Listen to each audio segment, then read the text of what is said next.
Média. Le monde, c'est nous.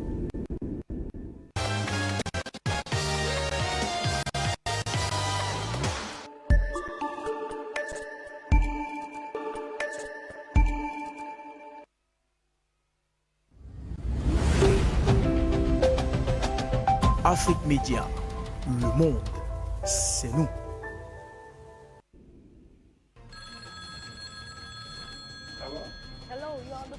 Good day to you, sir. I very appreciate it. I very appreciate all what you are talking about it. Good day and good day to all the viewers of Afrique Media. Thank you, Afrique Media. U.S. Secretary of State Anthony Blinken has urged Sudan's political and military leaders to respond to the aspirations of the Sudanese people for a democratic Sudan by putting the interests of the country above their own and recommitting to civilian-led democratic transition. In a press statement to mark the third anniversary of the revolution that overthrew al-Bashir's 30-year rule in 2019, Blinken said the bravery and sacrifice of those who lost their lives during and since the revolution will forever remain an inspiration to all those seeking democracy. The U.S. Secretary of State concluded that the United States will continue to stand with the Sudanese people as they strive for freedom, peace, and justice. Washington had suspended its economic support to Sudan following the October 25 military takeover and called on the co-leaders to re-establish the civilian-led transitional government. But the commander-in-chief of the Sudanese Army, General Abdel Fattah al-Burhan, overlooked his call and reiterated his determination to build up a military-controlled government based on a new political declaration involving his allied armed group. Meanwhile, a human rights lawyers group said on Monday that they have evidence that the security forces used sexual violence against female activists arrested after their participation in protests on December 19. Hundreds of thousands of demonstrators took to the streets in Khartoum on Sunday to protest against an agreement signed by Prime Minister Abdullah Hamdok with the co-leaders in Sudan. How valid then is this call by the U.S. Secretary of State regarding the political situation in Sudan? This is Views on the Continent. Stay with us.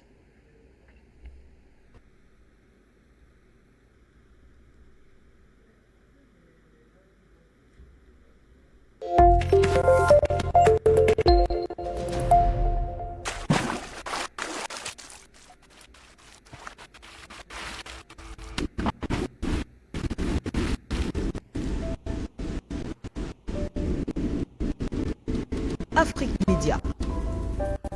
Le monde, c'est nous.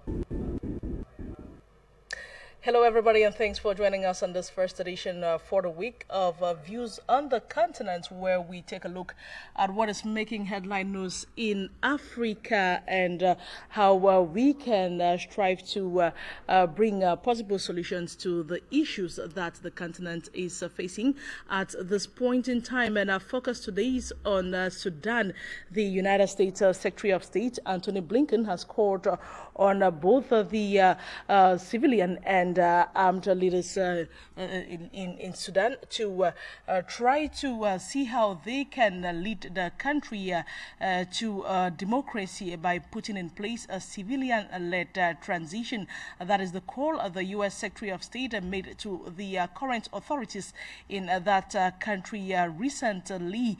So we are asking the question today, how valid is this call to the Sudanese people, and how important is it going to help solve the crisis that the country is facing at this point in time? As we may all be aware, Sudan has been in chaos ever since the military took over power on October 25 when General Abdel Fattah al-Burhan led a coup, and he is currently leading the country alongside Prime Minister Abdullah Hamdok, who was reinstated after he himself was put aside when the October 25 coup took place. But after General Abdel Fattah al-Burhan signed a deal with the Prime Minister, and then Abdullah Hamdok was reinstated to his position. However, protests have been taking place in the country for the military to hand back power to the civilian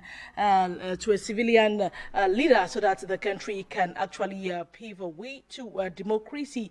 So, what do you have to tell us today concerning the situation in Sudan? Of course, this is an interactive program, and in the minutes that follow, numbers will be put on the screen so that you can always call us and tell us what you think about this current situation in Sudan. And like it's always a tradition, we have someone here in the studio where that is Mr. Andrin Atem Ebako. He is a Pan-Africanist. He is here with us this afternoon to discuss this current situation in Sudan. Hello, sir, and thanks for joining us on the program this day.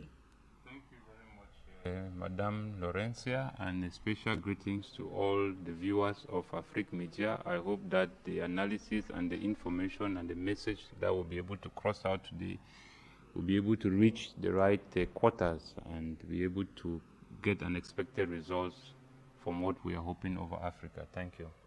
Thank you so much for honoring our invitation. And right now we are going to listen to this report put together for us by Bitbeng Louise as concerns the current situation in Sudan and the way forward. Take a listen. Say again about Prime Minister Hamdok. U.S. Secretary of State Antony Blinken has urged Sudan's political and military leaders to respond to the aspiration of the Sudanese people for a democratic Sudan. He insisted that the leaders should put the interests of the country above their own and recommitting to civilian-led democratic transition. After the military takeover on October 25th, Washington suspended its economic support to Sudan and called on the coup leaders to re-establish a civilian-led transitional government. A similar call was made yesterday by the Norwegian Minister of Foreign Affairs. She echoed the call to return to civilian-led transition and urged the military to rebuild confidence by reversing unilateral actions and appointments made after the coup. The calls came as hundreds of thousands of Sudanese protesters rallied Sunday for a civilian-led transition to democracy, 3 years since the start of mass demonstrations that led to the ouster of veteran strongman Omar al-Bashir. Demonstrators approaching the palace gate had chanted slogans against military chief General Abdel Fattah al-Burhan, who led the coup on October 25th. However, earlier this month, General Abdel Fattah al-Burhan warned against any foreign interference in the country's internal affairs during the speech. He accused diplomatic missions for encouraging revolts against Sudanese defense forces. He further said that this has destabilized a country which is already in the grip of violent protests. The Sudanese security forces have also come under attack from human rights activists for using sexual violence against female activists arrested after their participation in the December 19 protests. Hamdok, who was reinstated after the coup, has urged he wants to avoid further bloodshed once late Saturday of the country's slide towards the airbase, urging restraint from the protesters. However, protest organizers have vowed in a key slogan that they want no negotiation, no partnership, and no legitimacy for the current leadership. Notwithstanding, the November 21 agreement also set 2023 as the date for new elections, but critics warn that anything could happen over the next few months with the military still firmly in power. Thank you so much, Bitbeng Louise, for the update about the current situation in Sudan. And if you're just joining us, this is Views on the Continent, your interactive program where you can have your say on the happenings on the continent. And today our focus is Sudan. U.S. Secretary of State Antony Blinken calling on the Sudanese authorities, both civilian and military, to make sure that the country is led by a civilian, so much so that it can carve its way out to democracy. What is your take on this? Our numbers will be put on the screen, and our lines will be opened in the minutes that follow, so that you can always tell us what you think about this current situation in Sudan. And like I mentioned earlier on, we have with us in the studio Mr. Andrin Atem Ebako to take a deeper look at the situation in Sudan. Now, turning to you, Mr. Atem Ebako, when you look at this latest call by the U.S. Secretary of State, what can you say? How valid do you think this call by the U.S. Secretary of State is to the current situation in Sudan?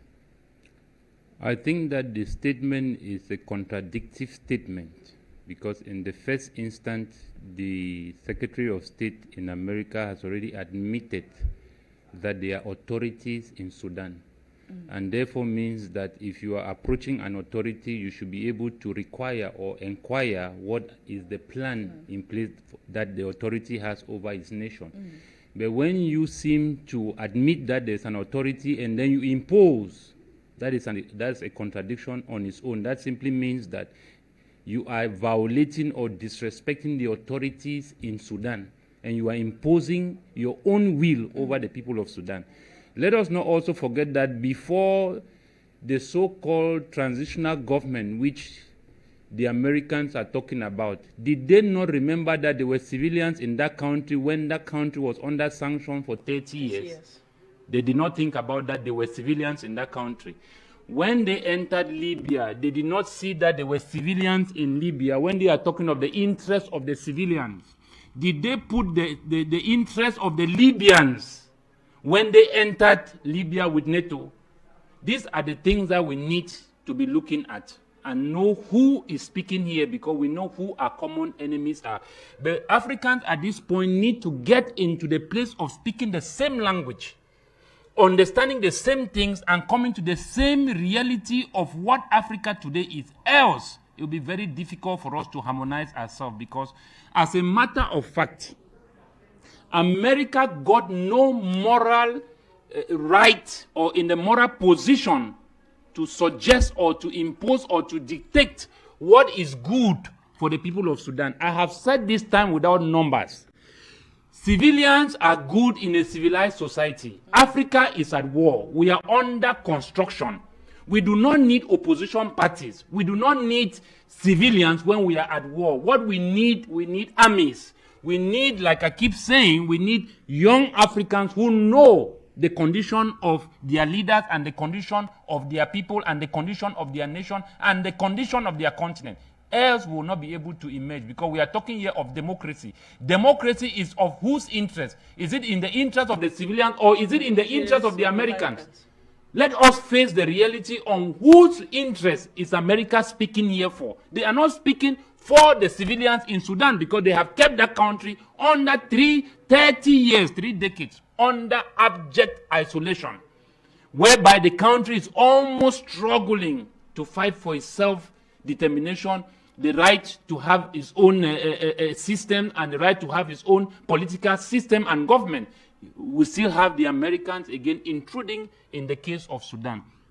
You see, for me, I think that it is a time where, like what we saw today in Ethiopia, when the Americans were interfering in Ethiopia, it was on whose interest? Did they not consider the civilians who were standing behind Abiy Ahmed, and yet they still sponsor the Tigrayans to go against a government which protects the rights of the civilians? Let us go down to South Africa. Who is there protecting the rights of the civilians in South Africa, when yet the economy is in the hands of 7% of the entire population? We are talking of the white minority, ruling over 37 million South Africans.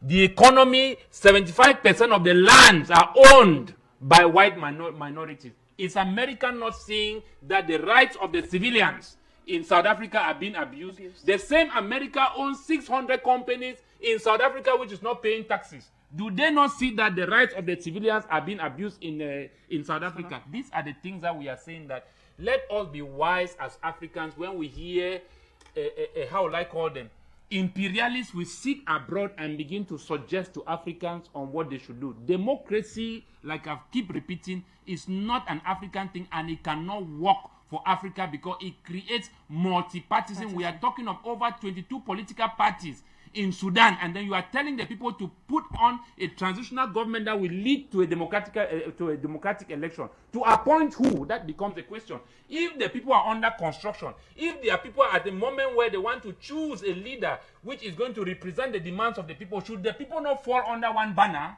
so that a committee is able now to bring in somebody who is going to meet the demands of the people? But here you are asking the people to go out in divided ranks, where at the end of the day, in the notion that they are going to elect a president, at the end of the day, they will appoint a president who will serve in the interest of the UN, who will serve in the interest of the US. As a matter of fact, How many years? Close to 60 years we have been moving through this democratic, how will I call it, process in Africa. Africa has been heavily underdeveloped. All sorts of insecurities in Africa because of democracy. As a matter of fact, democracy is more damaging in Africa than COVID. All the civil conflict we have seen in Africa, wars, instability, poverty, corruption, all is because of what I call democracy.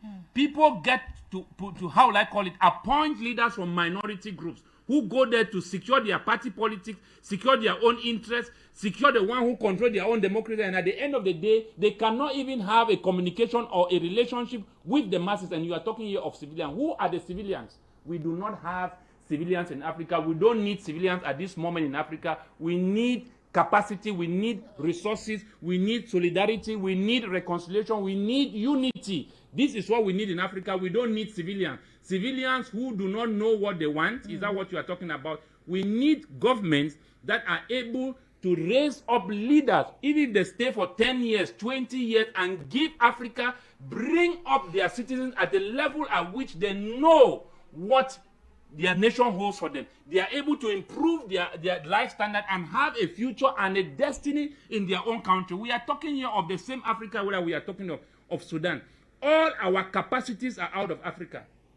If they have the interest of the civilians, why is it that our capacity, human resources, as a matter of fact, are all in the diaspora? Africa is poor not because Africa does not have what it takes to enrich itself. It's because its human resources are being heavily exploited by the West due to the structural colonial systems and structures which are in Africa, creates a vacuum in which our human resources are leaving Africa and running to the West. As a matter of fact, they are building, which we know, any nation that does not know its history is like a newly opened college, because America was built by Africans. Europe was built by Africans. How can African leaders expect to be developed by the association with the West, when yet the West depends on Africa to build their own society? It is time, like I keep saying, that where does it weigh? We are talking of Africa of 1.2 billion. We are talking of the diaspora over 3.5 billion African. Where does it weigh? We should leave Africa and carry Africa and begin to travel with Africa in order for us to build that reconciliation with the diaspora. Because if we get it, like I keep citing this example, in 1920 to 1923, when Marcus Garvey was leading the Black Boom movement of Africans that were taken out of Africa to return back in Liberia to form a state for all Africans to be able to live in Liberia as a new created state for all the blacks that were taken out of Africa due to the transatlantic slave trade. At that period, Liberia was heavily indebted by the IMF and the World Bank. Marcus Garvey did a fundraising of $1.2 million and settled the debt of Liberia at that moment. The way they have made Africa is in such a way that they keep us in a position of depending on them because of our disunity. And they understand that if we come together, we will not need the IMF, we won't need the World Bank, we won't need the Paris Club, we won't need the UN, we won't need EU, we won't need AU. We will be self-reliant, self-sufficient. Our sovereignty is in our unity. We don't need veto power at the level of the UN Security Council. As a matter of fact, what we need in Africa that will build Africa is our unity. And these things are very important, that if we do not judge them wisely, consider them wisely at this junction, at where we are right now, Africa will not advance. Like I've kept saying this, at the level of our leaders, change will never come. Why? Because the system set in place dictates to us on how we elect our leaders. It is not us that decide how we want to elect our leaders. Those rules and regulations are set by the UN, are set by the United Nations. If they are talking of handing power over back to the civilian government, tell the 5 veto members to hand power to civilians. Why are they retaining power since 1945? Why do you live where there are faults and you want to find fault where there are no faults? Allow Africa is a continent. Like I keep saying, Africa is that body which was broken down into 54 pieces. A human being, a woman, was broken down in 54 pieces. For you to assume a hand to become a head and a leg to become a head, which was broken from a body, is another form or another definition of a mad person or a foolish person who does not understand. That means that what Congo DRC has, Cameroon does not have.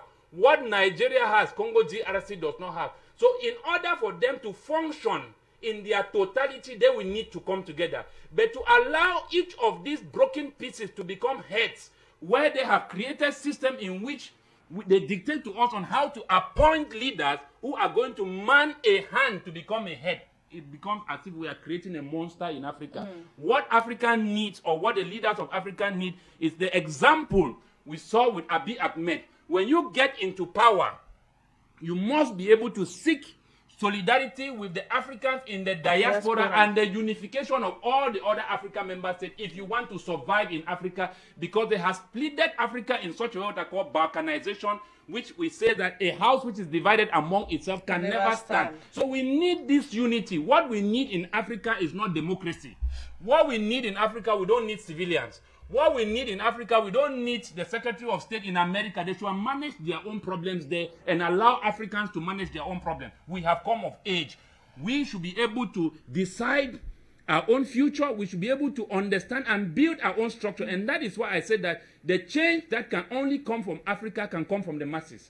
These leaders we are talking that are being created by the protocols and the procedures or requirements by the UN are just 3.3%. It means that over 97% of the African population are, as a matter of fact, they should be able to assume responsibility, because here we make the majority. So we need to build in new systems, strategies, structures to overthrow the UN, to overthrow all these structures which do not reflect the demands of the people. That is how Abiy Ahmed today has gained victory in Ethiopia, because of the support of the diaspora. The diaspora came out in their numbers and suppressed the propaganda built by Al Jazeera, built by France 24, built by BBC, built by CNN. And today they are all silent, and the Tigrayans are admitting to withdraw away from cities in which they had captured because of the force of the diaspora. And if the diaspora did not come in, America would have entered in Ethiopia, did the same they did in Libya. A time has come in Africa where the problem of Ethiopia becomes all our problem. The problem of Sudan becomes our problem, because all these 54 nations which they break down, they were the ones who break these nations down for their own interests, name this nation, set in procedures in which we will now appoint leaders who will be subject at the level of the UN National Security Council. So it is very important that as Africans, what we need in Africa, we don't need democracy. Africa is under construction. I cannot find a building which is under construction and then you begin to have opposition party. It means the building will collapse.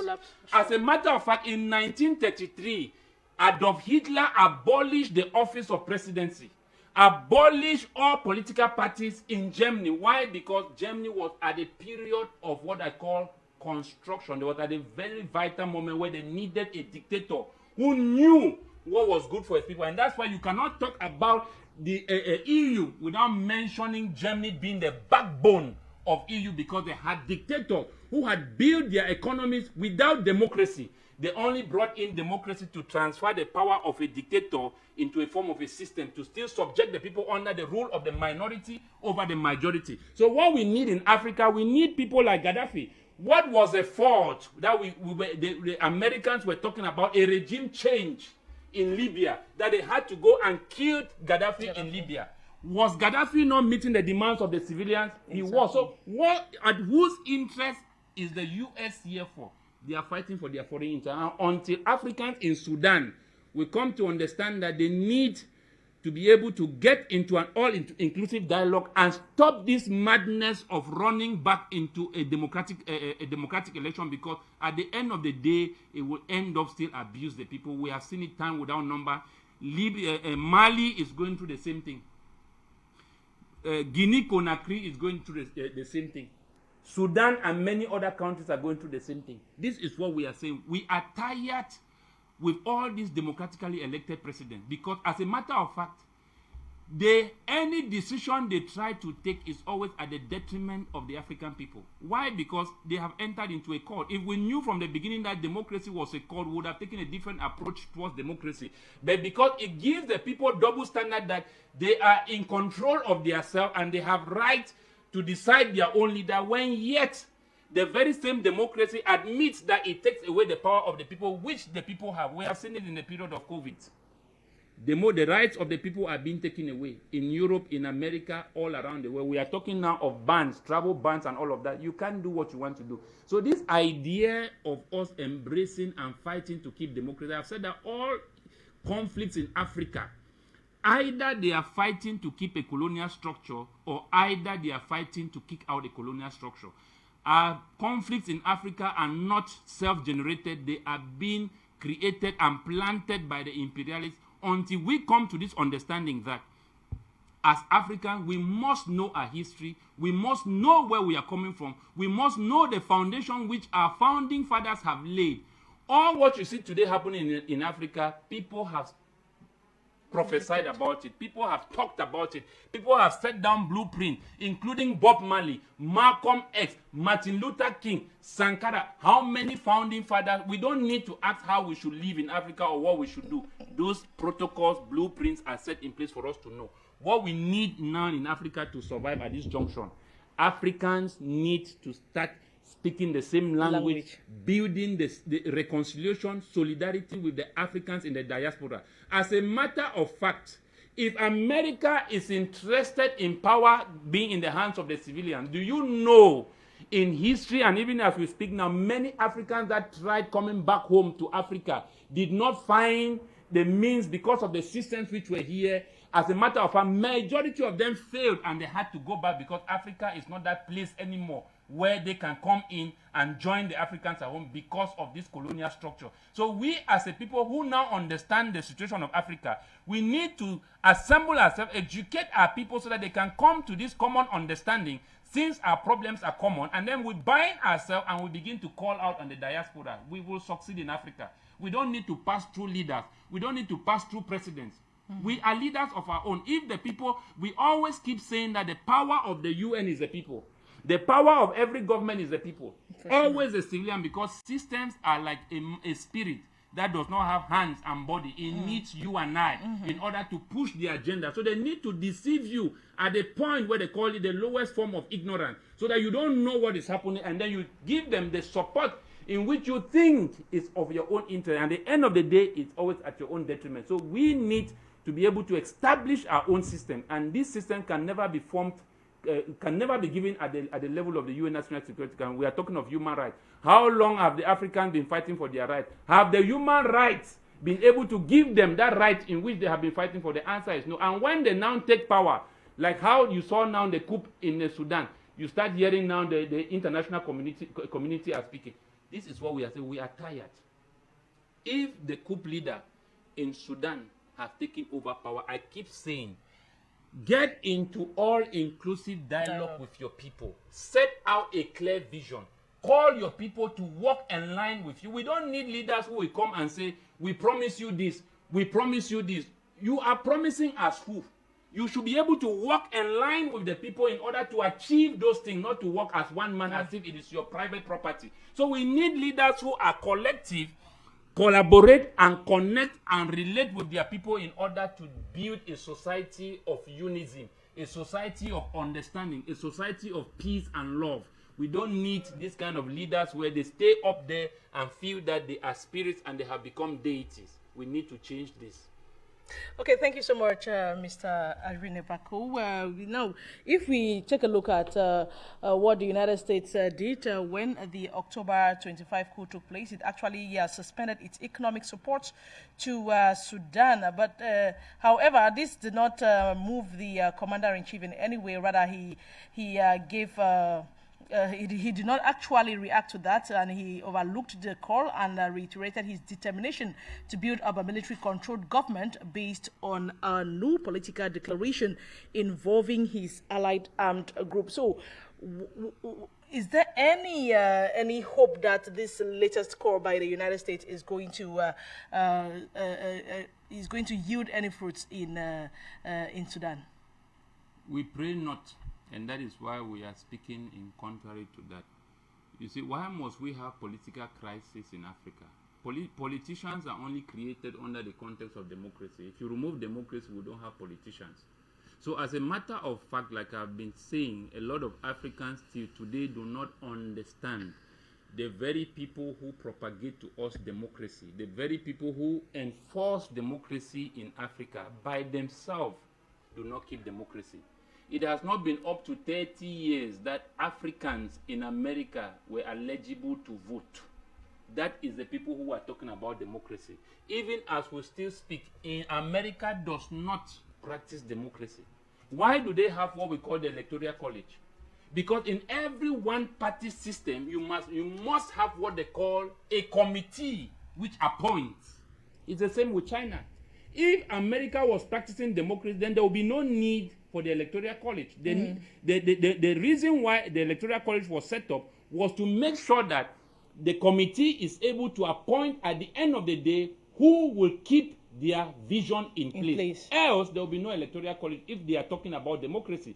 Then the people should go out and let the majority decide who is going to be their president. And that's why I cited last time that if America truly was practicing democracy, a president in America will not complain of elections being rigged if truly democracy was being practiced. So Africans, I do not understand what is the problem with Africans where they are trying to create the center of democracy in Africa, keep democracy under whose interest. I have given clear statistics about democracy that there is no democracy which is fair and transparent, and there's no democracy which the majority elect their own president, because presidents are always from minority groups. Make the statistics anyhow. And I still say that there is no elections which does not appoint a president. Elections never elect by the majority a president in power. It has never been in democracy. Another definition of democracy is multi-partisan. It allows room for parties to rise up in the name of freedom of speech. But like I keep saying, in every society where there is no order, the society will always be in chaos. I cited another case of the level of the UN National Security Council. 1945, these 5 nations have held power till 2021. Why do elections are not conducted at the level of the UN National Security Council? If truly the UN is there for democracy to be established around the world, to give people the right to self-determination, there are no rights to self-determination. 5 nations have kept power since 1945. Africans do not complain about that, but they complain about their leaders that have stayed long in power, and they leave nations that have been in power older than their own president. We should be able to judge these things wisely. That the UN, the United Nations, as a matter of fact, do not by any means practice democracy. Why, if we are talking of democracy, why was it difficult if really we were brothers and sisters? Why was it that Africans did not have veto power at the level of the UN National Security Council? We are 2021. And here America is calling on Sudan to put in a led transitional government to lead back into election to give power to the civilian. Let them give power to the civilian at the level of the UN Security Council. Let them not go far. They are in America at the UN. The office of the UN is in America. Let them give power to the civilians and allow also Africa to also have a veto power if they are talking about democracy. So we are tired of this propaganda that CNN, BBC, and all these media are building with the West. These are the very wicked human beings that entered Africa, enslaved Africa, took Africa and colonized them, took them away from their families, away from their culture, their identity, their language, and their names. And then we are still entertaining these same people. As a matter of fact, in the early 1920s, the gangsters who were doing drugs in America were not blacks. But because they had built in a society to create the black man as the criminal, because criminals are made, there's nothing in the political realm, there's nothing that happens accidentally or it's a coincidence. These things are carefully done in order to suppress. Why is it that in America, the case of the black man is still the same? Europe, the case of the black man is still the same. Asia is still the same. Africa is still the same. In the Caribbean, it's still the same. Our problems are common, which means that our race is being heavily targeted by the multinationals, by the imperialists. And until we understand as Africans that these problems are being generated, like some people will say that Africans should blame their leaders for the current situations of in Africa. I said it is true if the imperialists were not in Africa. But you cannot blame somebody in the presence of an enemy. It's just like killing a man who is possessed with a demonic spirit. But because of advancement of spiritual understanding, today demons are being cast to save the lives of those people. That is the situation of Africa. Africa has been possessed by the multinational. You do not see them, but you feel their structures. They come in here by structures. Their governments are here, and their organizations are here. Their companies are here, which do not pay taxes. Who are the people exploiting a DRC Congo? It is still the West, the American. Who are the people exploiting Mozambique, Mali, Cote d'Ivoire, Cameroon, name it all. They are all the West. So what are we talking about giving power to the civilian when the powers of the civilian are being heavily raped and abused, exploited and looted by these very same people? So Africa should build a wall and stop this nonsense that America will sit and begin to talk on what is happening in Africa. America is not in that position. Thank you so much, Mr. Atemebaku. Our lines are open, like I mentioned earlier on, or for those of you who have been watching this program, it is an interactive program, and it is time to start receiving your calls. Our lines are open, our numbers are on the screen. You can call us and tell us what you think about today's topic. The U.S. Secretary General, the Secretary of State, calling on authorities in Sudan, both civilian and military authorities, to reestablish a civilian-led transition. What is your take on that? And we have indications of our first caller on the line. Hello, sir, and thanks for joining us on the program this day. Hello, Madam Laurencia. Good afternoon. Special greetings to the panelists in the studio, most especially to the millions and televiewers of Afrique-Median televisions. This is Mba Raoul Mba calling all the way in Bamenda, Northwest region. I would first like to thank the United States of America for reacting to the political tension in Sudan.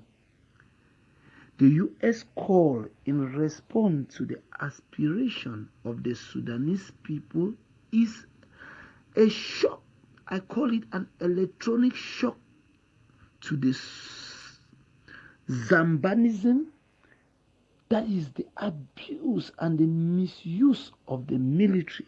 Because when you look at the Sudanese constitution as per the time interval for the military to lead a democratic transition to civilian rule, it has elapses.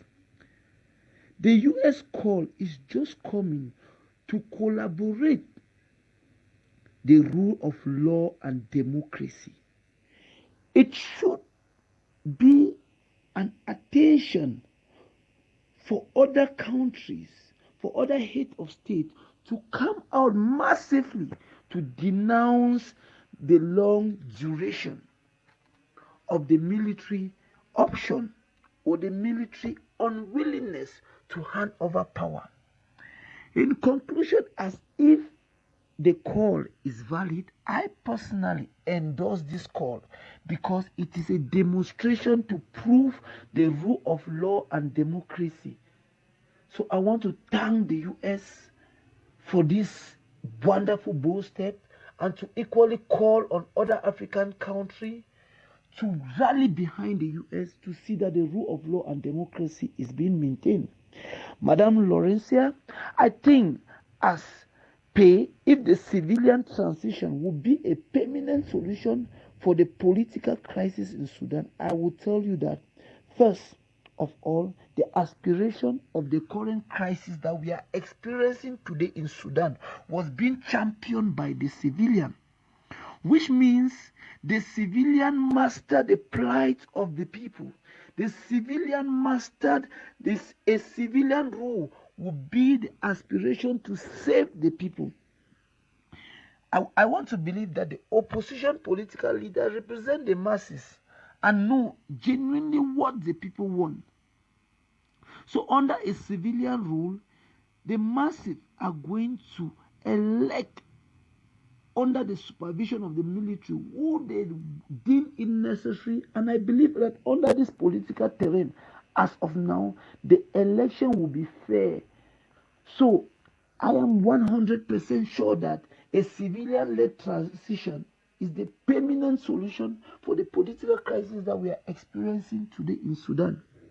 Madam Laurencia, in respect also to if the continuous protest will yield any positive result for the return of a civilian-led transition, I say yes. What most leaders in Africa believe is that if a demonstration, most especially peaceful protest, will heal, then I want to believe that it is the only way to draw the attention of other countries to look into consideration, just as the US just reacted. So I believe that if this protest continue, it will draw a lot of attention to other countries, to other international community, to make sure that they put more pressure under the military rule to bring a lasting solution. Because I want to conclude that if you want to look on the situation that is happening today, if there is a protest going on, it's because the time interval has elapsed. So I want to believe that this issue of military trying to play over the intelligence of the civilian is not going to bring any positive impact. So I call on the civilian to continue their protest until calm and normalcy is returned to the people of Sudanese. Thank you. Mr. Mbarao, for your contribution. We have yet another caller. Hello, sir, and thanks for joining us on the program. Hello, Laurencia and the panelists. Yes, once more, Laurencia, the U.S. Secretary called for a return to civilian. Well, it is right. But however, they are just exploiting a vacuum that has actually been left by the AU. Where is the AU? That other people who are not even Africans, they have little or nothing to do with Africa. They are only in Africa because of their interests, fighting for peace to return. It is because of that big vacuum that the African Union has actually left on the continent. Well, and that goes to saying that they are just a puppets. They are just tools, so that the West, they mute them, they come in again and stand within their chance and make their utterances and get away with what they want and get off whatever they want to get off in Africa. Well, still, Laurencia, I believe that only the civilian rule can actually bring back peace. Don't forget, Laurencia, that even to the law or normal norms, the military is not supposed to have a government. That is why during military raid or coup d'etat, we always advocate for the return to civilian rule. The military, so far, they have their own role in the nation and they are supposed to be apolitical. Most of their decisions that they take, they are also always autocratic systems.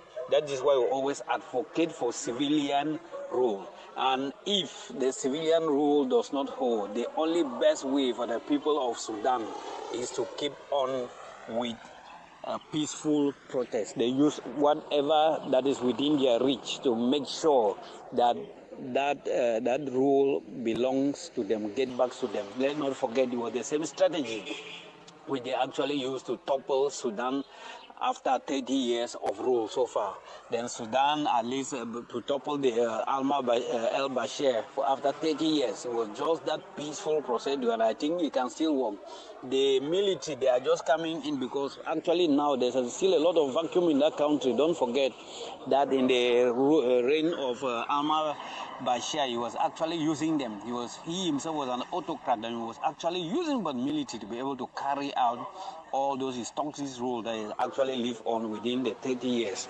And now that is no longer there, so the military is finding it difficult that how can they just get back and sit like that. That is why it is actually time we start getting it off with these our so-called leaders who have been for more than their longevity, and they came to power when they're young. Now they are still ancestors and they are actually still there. Well, I'm still advocating that if it does not work, let the population, let the civilian themselves, who are the owners of the country, they should start mounting pressures in all dimensions. Would have actually been beating for the African Union to actually come in and seal those gaps and make sure that peace return in all these African, but most of them are puppets. You look at all of them, gray hair, ancestors, they have the same philosophy, they are always mute. It happened in Libya, it happened in many other countries, even the time of Sankara and so on and so forth.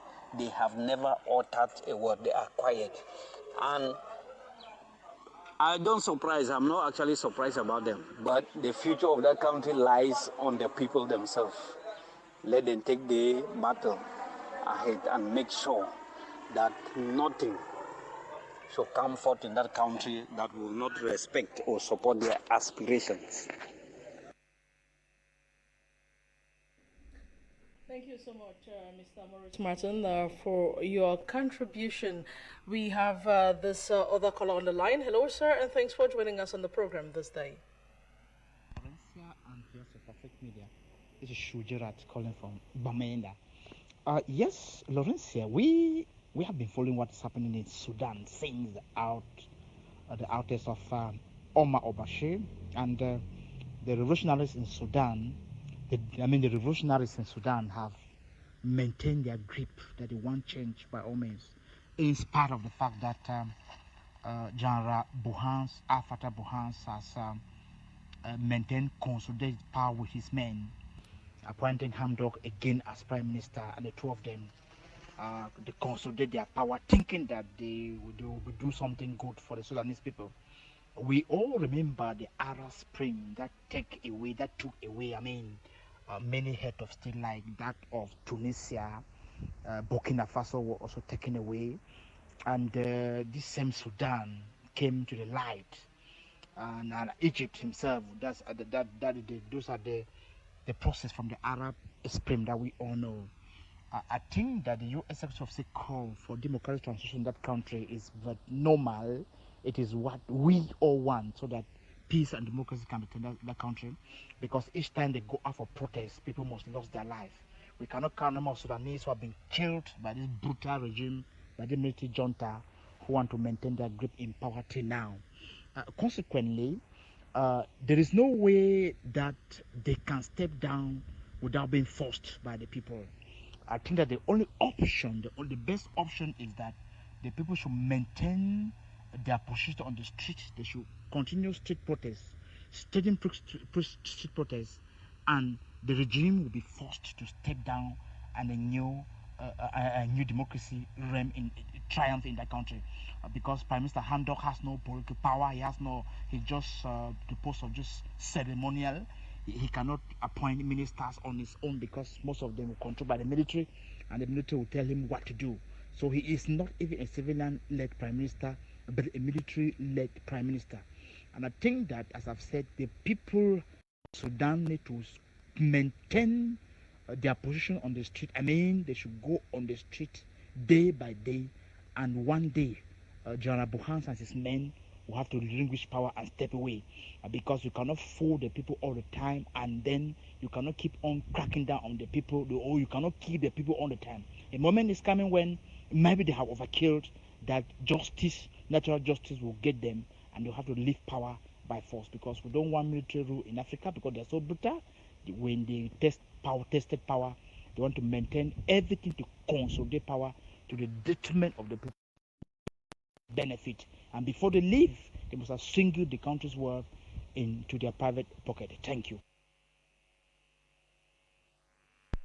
Gerard, for contributing on the program this day, and our lines are still open. You can always call us and tell us what you think about today's topic.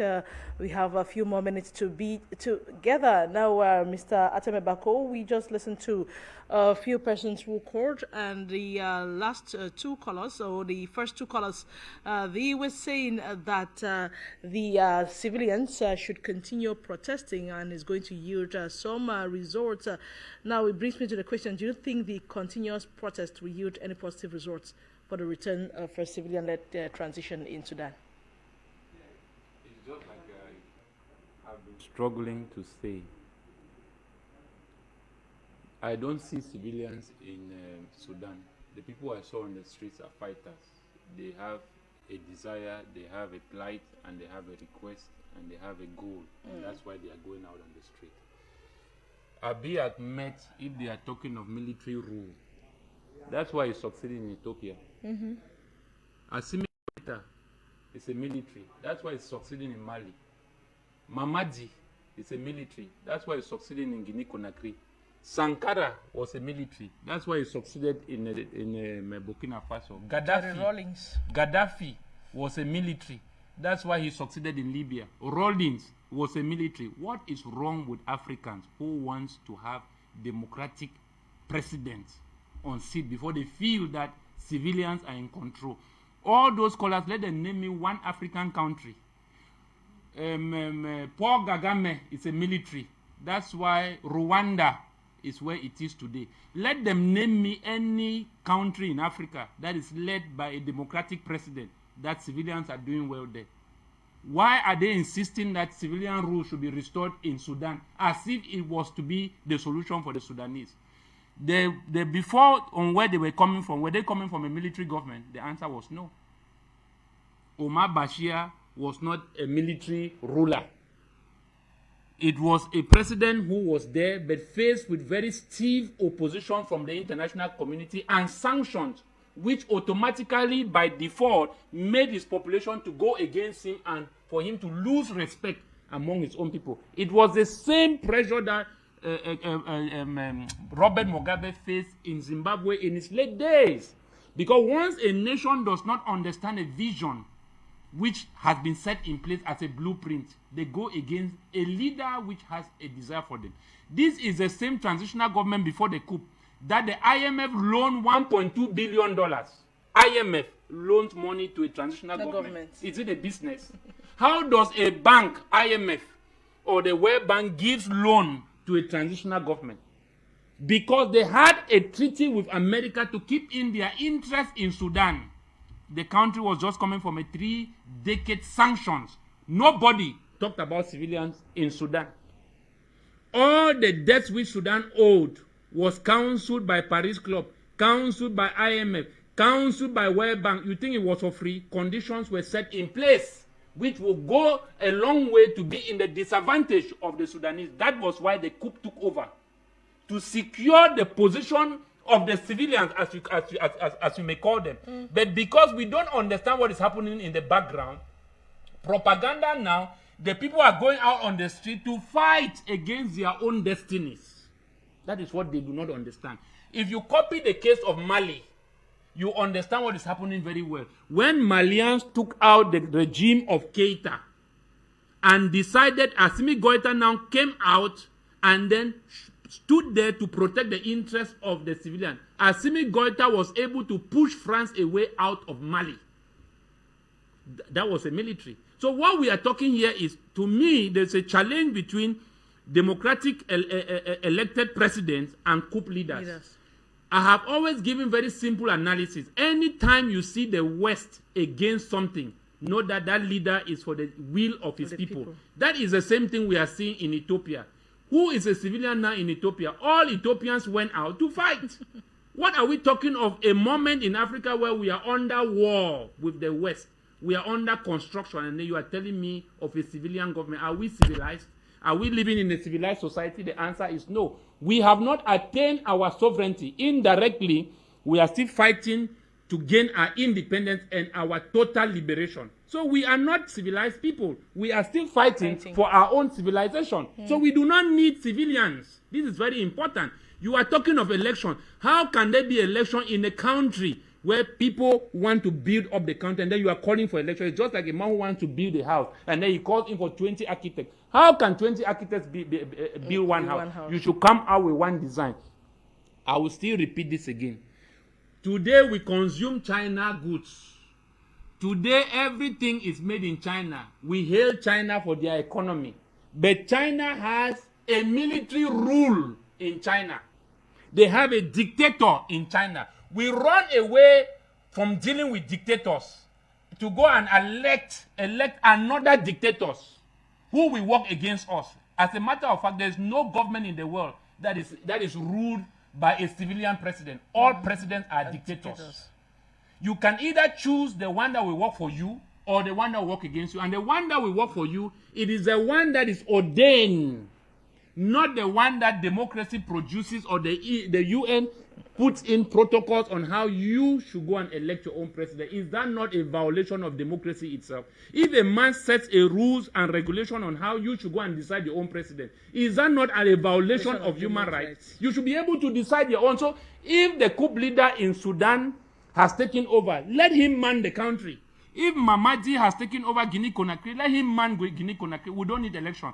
If Assimi Goïta has taken over Mali, we don't need elections. Let him man Mali. Why today now they call Assimi Goïta Sankara? Because he's moving on the footsteps of Sankara. You should be able to be a stiff dictator who knows what is good for your people. I keep saying that every society that lives in disorder where everybody has a right to say what they want to say is like a busy street that has no street light. Vehicles coming from all over. There will be chaos. And that is why they set in street light so that you cannot do what you want to do. At the time you want to do, somebody is there to put in control, which is in the interest of everybody. And that is how a society must be. Parents, children don't elect parents. You don't elect your own pastors. Your CEO, you don't. And all those organizations I've named, they do extremely well because the leaders or the ordained leaders that are there, your parents know what is good for the children. But if a child has now been called to rule the family in the presence of his family, in the presence of his father, that has become an abomination. And that is what they are trying to tell us, that civilians should choose. So there are no elders anymore in Sudan. There are no ordained people anymore in Sudan. If the military, which is the duty of the military, to stand in as a mediator between the government and the people, to make sure that the rights of the people are being protected. So there is no problem if the military is taking over because they are also Sudanese. Are they not Sudanese? They are. Why is it the office? They should not find fault with the office. They should find fault with the individual who is a Sudanese. So let us judge these things wisely. This idea I keep repeating with Africans embracing democracy. It is a very big mistake. The Greek word for democracy simply means, demo simply means the gods control the people. You don't see the gods. And kratos simply means the people have the power. What is the need for you to have power and then somebody still controls you? That is another form of civilized slavery. We want to be free. We want to be liberated. We don't want to be influenced by spirits we do not see. And this is what we get in democracy. When the president gets into power, it's like we have sent them into a court. The UN start controlling them because they are under democracy. Once you occupy the seat of a presidency, it simply means that you are a representative of democracy. So you are in a court. Your hands are tied. A country that has just come out of 3 decades has started submitting itself under debt. You know what that means? That means that the person who indebts you controls you. So who is going to serve in the interest of the Sudanese? It is the UN that will control the leaders and not the people controlling and that was why the military did this takeover. All right. Thank you very much. Okay, thank you so much, Mr. Atabe Bako. We are actually at the end of the program. Just in 1 minute, you can give your concluding remarks as concerns to this current political situation in Sudan, and what do you think the way out of this is? The way out here is an all-inclusive dialogue with a leader who has a good political will for his people. Spell out the vision, evangelize to the people the will you have for them to see and order to join and build and realize this vision because they cannot realize it alone. They are being faced with a stiff united bloc called the UN. Secondly, after doing that, they now need to start seeking for support in the diaspora to give them that support. If they have that support, America will sit quiet. America will lose its grip over Sudan. America is speaking now is because of our disunity. Why did they not succeed in Ethiopia? Because we stood behind Ethiopia. And they lost their power in Ethiopia. And that is Abiy Ahmed now. And he went to the battlefield as a president. Just to tell you that Africa, we don't need civilians. We don't have civilians. We are not civilized. We are still fighting and still under construction. So presidents, citizens are all armies. We don't want civilians. We don't have civilians in Africa. We are not civilized people. Thank you so much, Mr. Atame Bako. Thank you so much for honoring our invitation this day and for your great analysis. And it is on that note that we are going to draw the curtains on today's edition of Views on the Continent. I hope the people of Sudan are actually listening to us this day. The way out, like proposed by our guest, Mr. Atame Bako, is for an all-inclusive dialogue and seek the support of the diaspora. Another edition of the program comes up tomorrow at the same time, 14 hours GMT, where we are going to take a look at another interesting topic, another issue that is plaguing the continent at this point in time, and how we can find possible solutions to them. Until then, you have a wonderful day in the company of the rest of our programs. Afrique Média, le monde, c'est nous.